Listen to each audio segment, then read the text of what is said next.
One of the school leaders with whom I worked in a school system made it a point to build expectations in the community.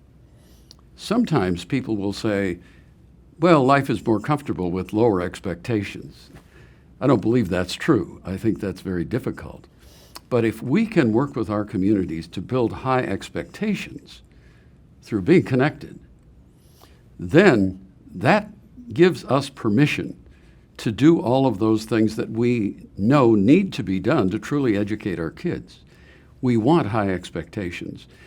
In some communities, in some organizations, some colleges, universities, school systems, we sometimes become more or less trapped by low expectations. We become trapped by a blocking culture, a culture that says we want to maintain the status quo, when what we really want is an enabling culture.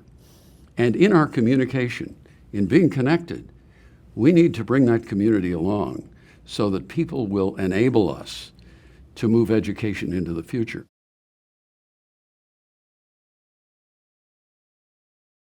One of the best ways to build trust is to listen to people, hear their ideas, and then for them to see that you paid attention to those ideas, that you think the ideas are important. That doesn't mean that you have to use them all. You may not have the resources.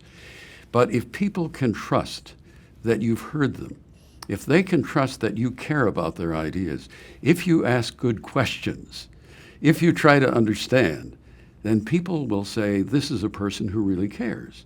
And that tends to build trust.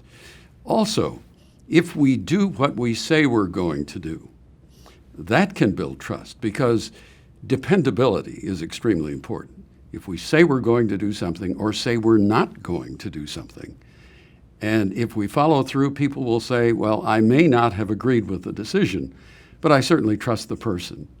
And I think those are some of the qualities that we look for in people. We want to be sure that we can place our trust in them, because often that person in whom we're placing our trust affects the lives and the education of a lot of people, especially in an education system.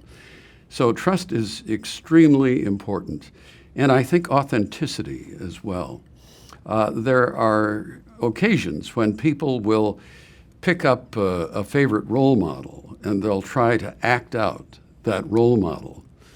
We need to be ourselves. We don't need to be some kind of facsimile of someone else. Being ourselves is just fine, so long as people can trust that we have convictions and that those convictions are in the best interests of the people we serve.